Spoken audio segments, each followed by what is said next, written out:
All right. Hello, anybody out there? Get this. Cool. Sweet. So I'm just going to go through how I make my drums in Ableton. Oh, wait. Make sure you can hear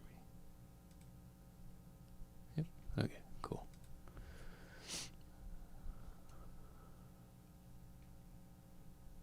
All right.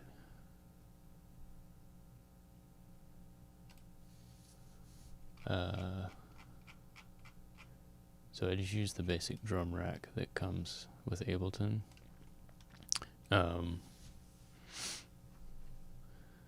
And the samples I've got are from Drum Drops. And they have tons of different kits on their website that you can download. The one that I have enjoyed using is, I forget what kind of kit it is, but it's played with brushes. And it's cool because it's basically, I think pretty much all of the samples, almost all of them, have 16 different velocities. And so I use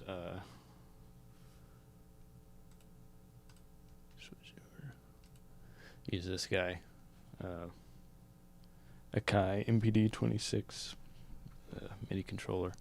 I mean, sometimes when I make loops, I'll just draw them in on the computer, but a lot of times I'll actually play the drums. So I mean, this is the kit that I have.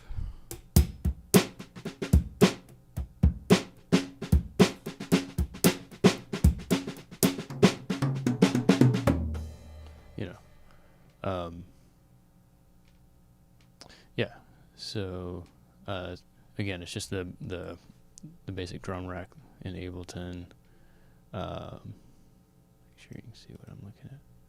Yeah. So basically everything down here is just all the different hits I've got, all the different pieces of the kit, and I mean, it was a while ago that I set this up. I don't remember like every detail of what I did, but basically it's like for the snare, this snare sound I have. Oh, let me turn it off. I'm going to turn off the vocal microphone I have for a sec so you don't hear me actually hitting this, and you just hear the straight up sound.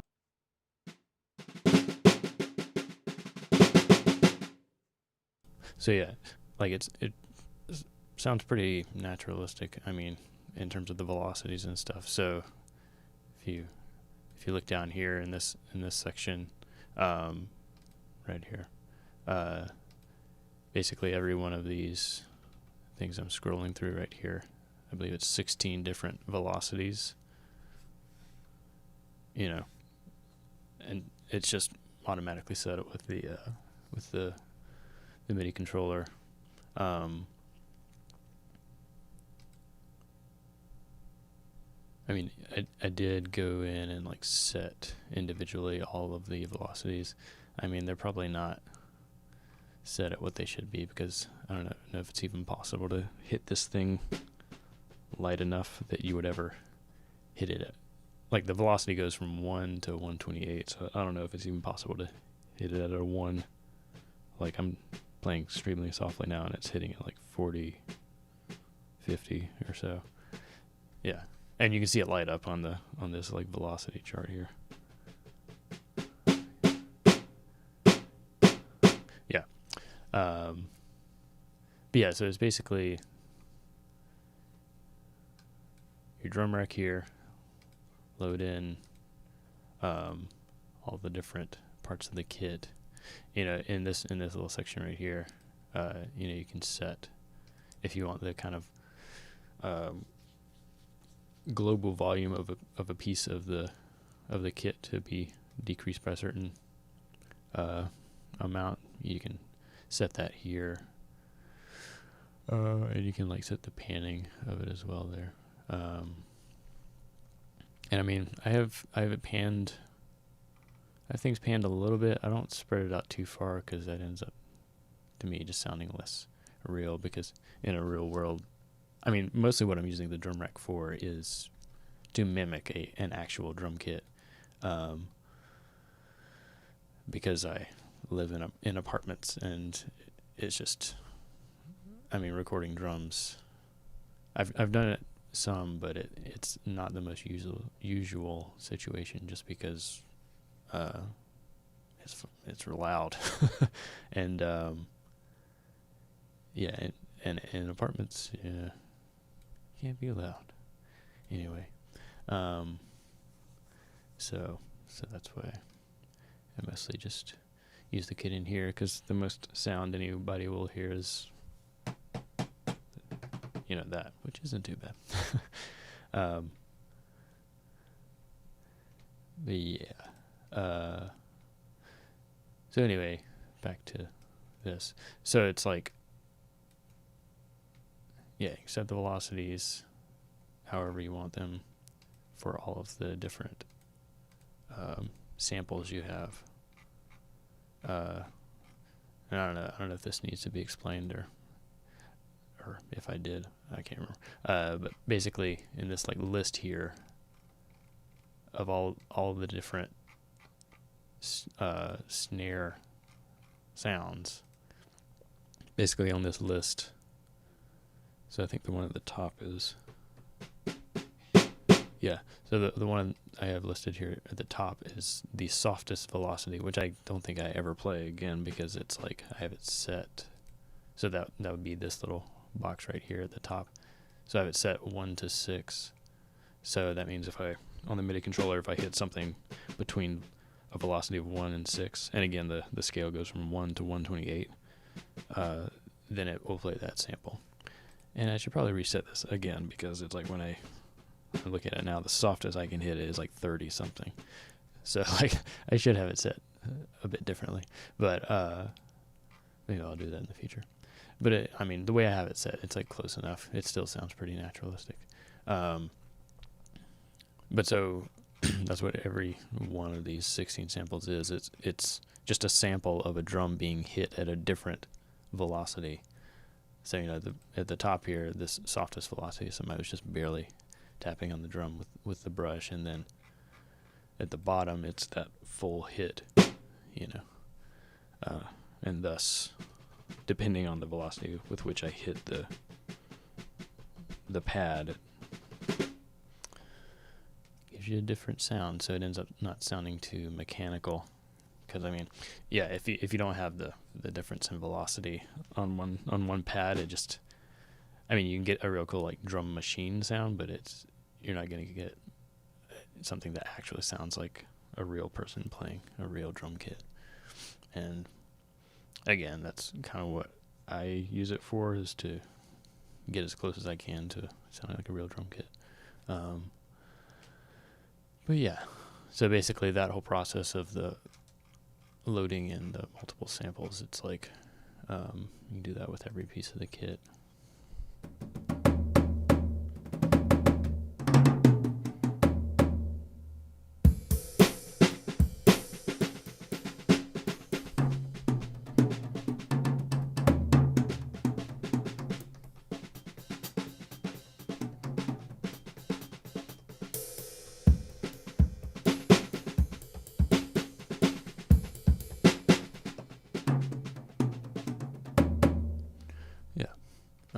And then the only other kind of thing that I tweak after loading in all the samples and setting the velocities is, and you can set the I guess it's called transposition of any sample. I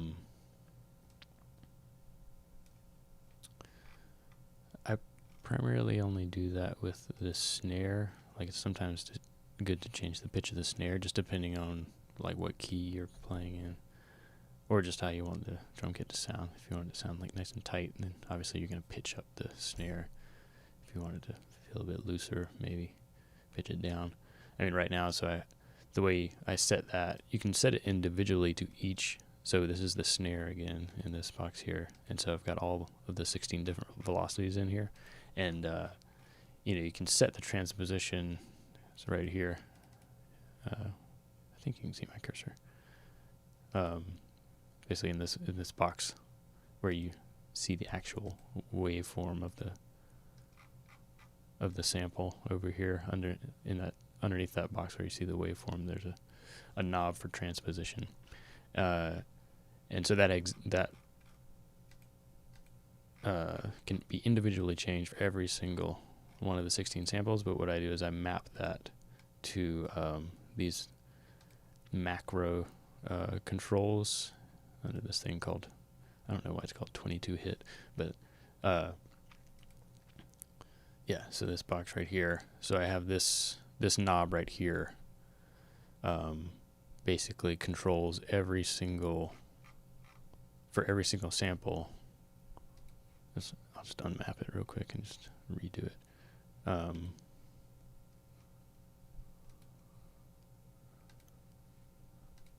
Yeah, so basically to have it so that every single one of these samples, the transposition knob for every single one of them, and just to make it so that if I want to change the pitch of the snare drum, I don't have to go into every one of the 16 different velocities of the sample and change the transposition. I can just go into it, hit this map button, and then just click on transposition knob. So this is the loudest, the highest velocity sample. So just hit the transposition knob on that, and then just map it to this knob here. And then you go through that process with all 16 of the samples. Just map the transposition knob to this macro control knob here. And then that way, if I want to change the pitch of every single one of the 16 different velocity snares, I can just, rotate that knob up.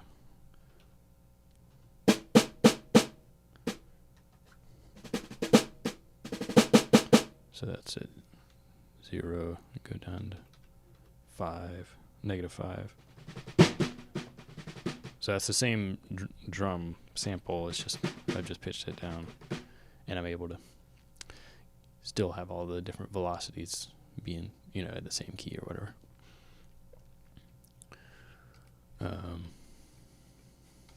So yeah, that's basically how to do it. That's pretty much everything. I mean, I know that's not super in-depth in terms of beginning how to set it up, but I mean, that's roughly everything, I think. Yeah, and then in terms of actually playing it live, I mean,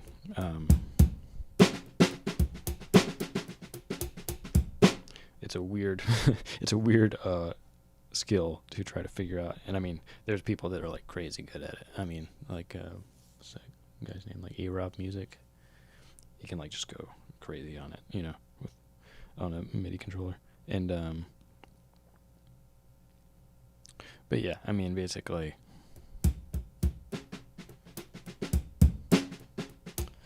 it's just like any other instrument you learn how to play. Your fingers figure out where to go.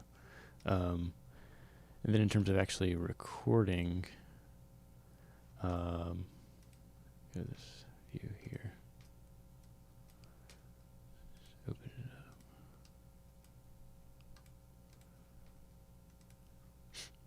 up. Just gonna turn my vocal mic off for a second. Just record just some drums.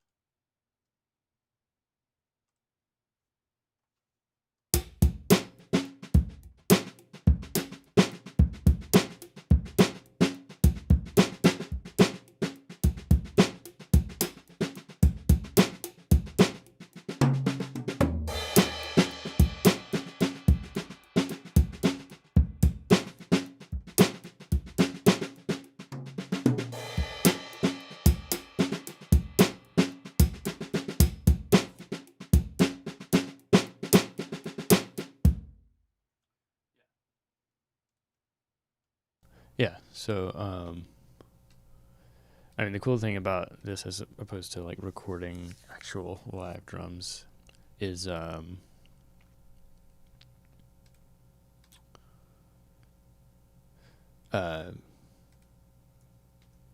like once you've armed, the track and like enabled it, and I'm sure. Well, I don't know. It depends on what DAW you're using, but enabled to, you arm the track and you can basically play your instrument, your MIDI instrument, once you arm it. I mean, once you've recorded like a performance, which is all this business here. So like, as opposed to recording live drums, like you've just got the waveform. Probably most likely with drums, you've got a few different microphones, and I mean, you can edit to some degree, but it's a lot harder to camouflage the fact that you've edited things. I mean, it's definitely possible. It's just like a little bit more work. Whereas, the cool thing about the MIDI drums is like, if there's a mistake, I can just go in and just like scooch things around if they need to be scooched around. Like, and if there's some specific fill that you wanted to have somewhere, you could just like draw that in if you want. Yeah, I mean, I try to, with most songs I do. Lately, I've been getting into just trying to have it be every performance actually be all the way through. I start the track and then try to have every single performance be the full length of the track. I don't know why. It's just like a fun thing.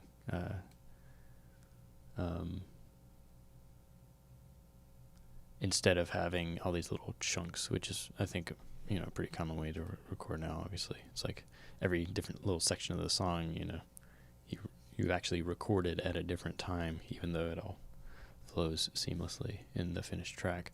I've just been more into having it be an actual record of,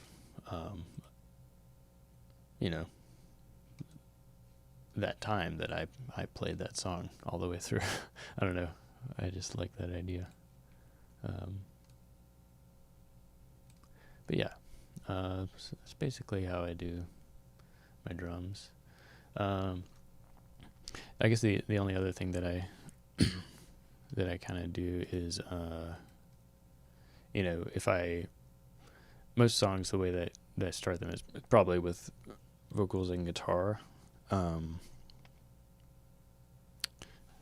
Let me reset my camera real quick.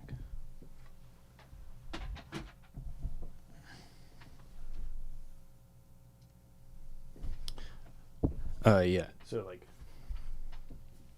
most songs that I might work on, I probably start with vocals and guitar, and then I build everything around that, and but then after that initial phase, it kind of pops back and forth in terms of constructing the song. Like, I'll start with vocals and guitar, some kind of let me get a guitar set up here.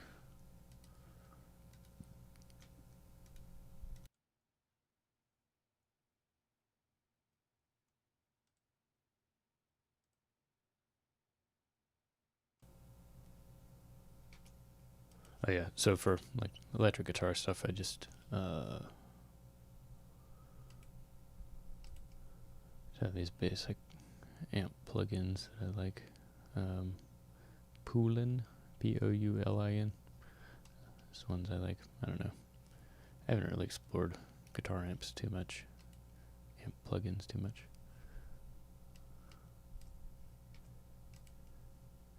Why won't you let me?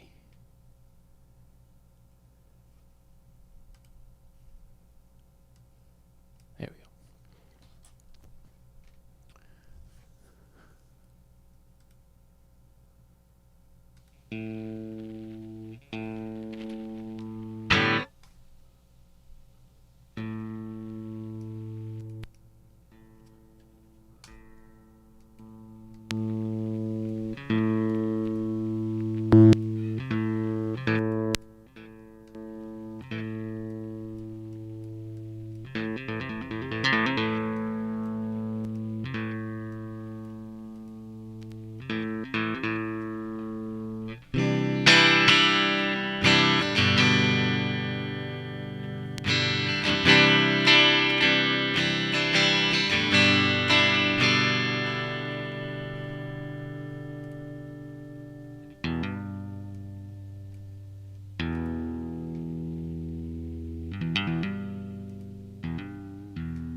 So yeah. So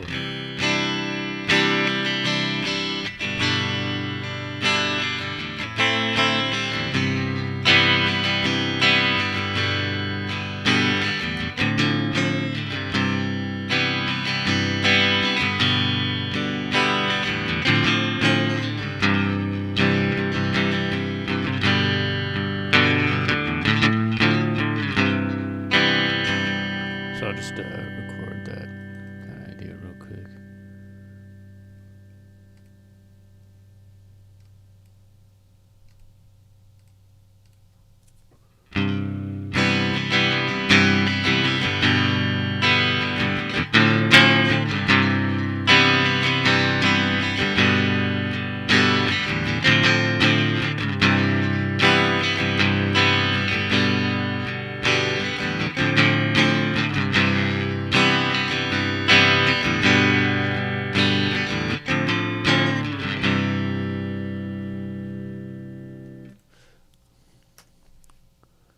Yeah.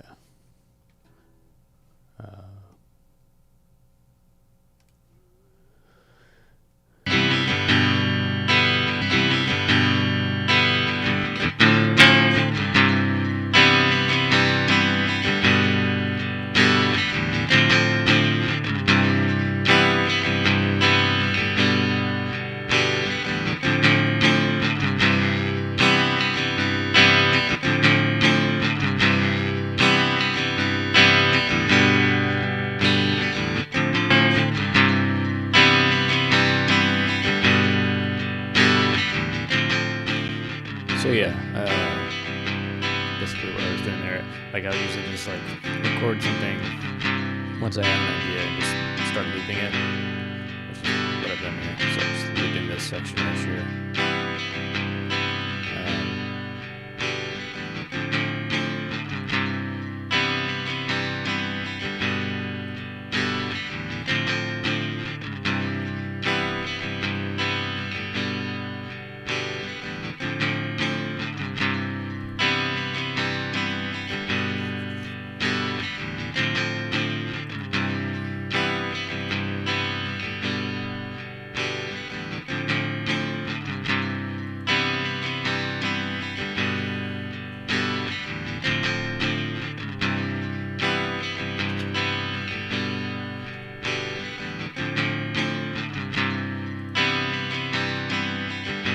And then I'll just start messing around with drums over top of it.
Yeah, so that's how I'll roughly start things.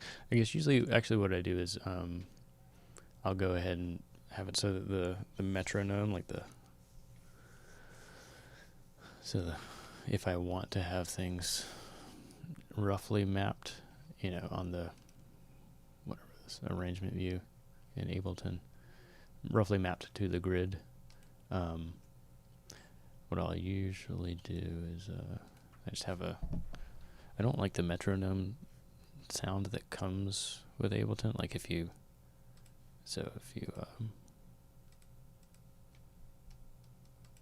turn the click on,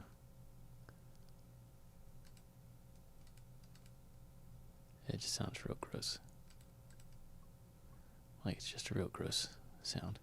So I always I have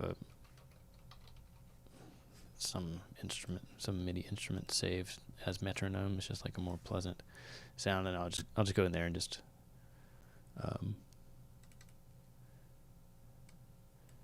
make a track just counting off. And also I can change the pitch if I want it to be in tune with whatever I'm playing. I'm playing in C right now, so I'll just hit a C. That's real low.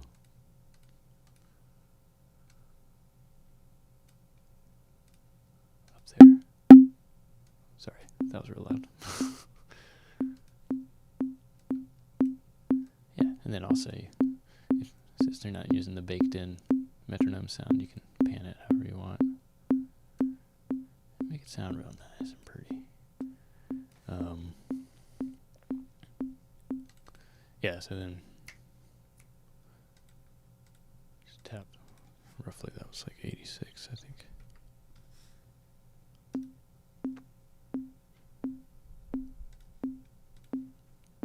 Just do ace notes. And then you can change the velocities to remind yourself where the one is.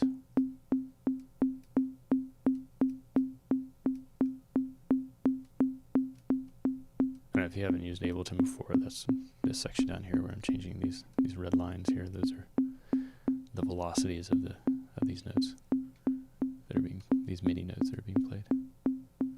Maybe that's obvious. I don't know. Oh, why did that change?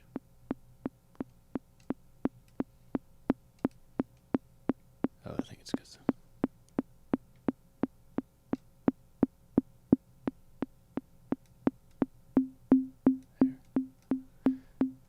I think it's my MIDI controller is like, sometimes it's a little buggy. I think it just changed the release time of my metronome. Let's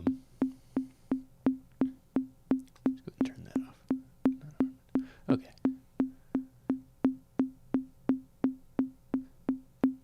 So I think that's roughly it. So yeah, so I'll redo that the way I normally do. So I'll just kind of like,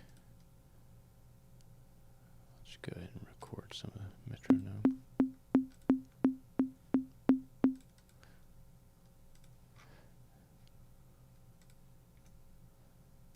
So then I just basically got this metronome that I can put wherever I, drag it out however long I want the song to be, or however long I think it's going to be, or whatever, just to get them out.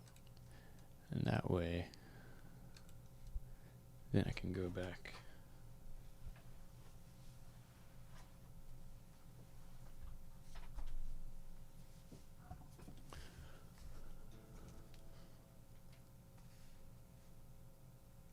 Guitar.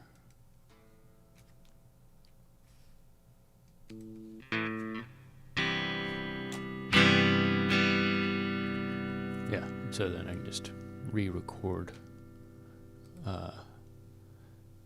this time, since I've got my metronome, it'll be, roughly to the grid. I don't know, which is like, not that I really like having things stick to the grid, but it's helpful in a lot of ways, obviously. But I mean, usually in final tracks, with whatever MIDI instruments I'm using, like with the drums, I'm usually not drawing straight to the grid if I do have to draw anything. But obviously it's nice to just have that rough guide there, for your tempo. So yeah, I'm just gonna record a little guitar on top of here.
Yeah, and so then a lot of times I only use the metronome for kind of like that rough track.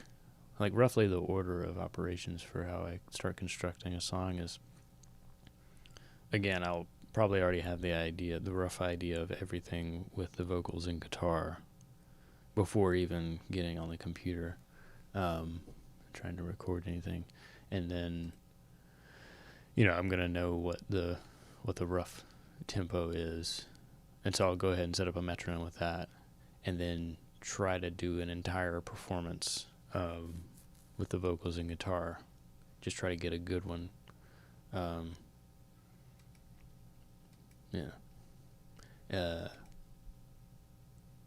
then once I have the vocals and guitar, then I think I usually just take away the metronome after that point.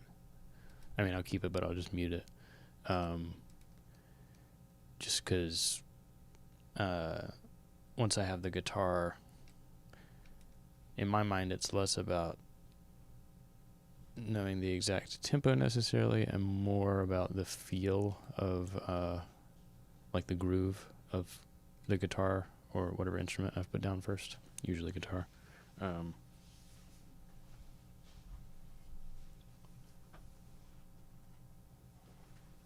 lot of times I will, I don't know, pop the metronome back in there just like to help me out if I need it.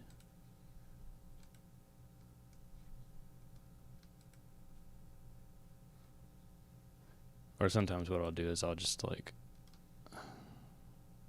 let it serve as like kind of a count in. So basically I've got it set up here so that the metronome will basically count me in, and then after the guitar comes in, it'll drop out. Just so I'm not coming in totally blind.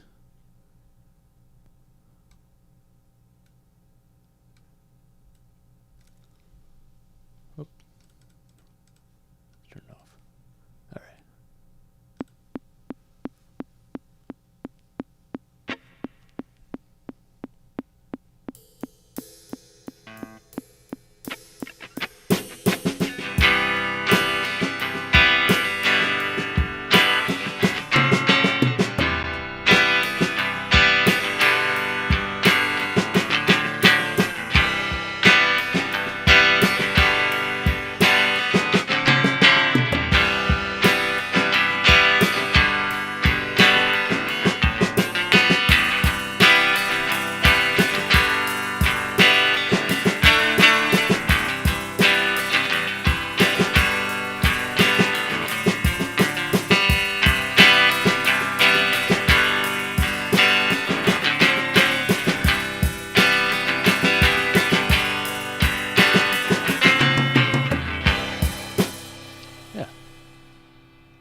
Oh, sorry if all my banging was picking up on the vocal mic.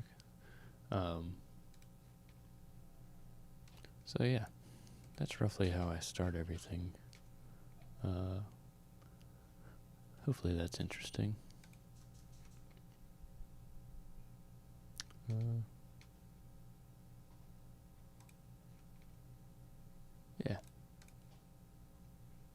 So I mean, hopefully that makes sense in terms of how I do drums. I could probably get a lot more detailed, but I don't know, that's a good like rough idea of how I do it. Yeah.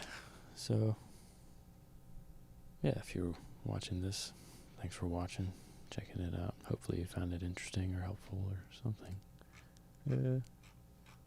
Yeah. Have a good day.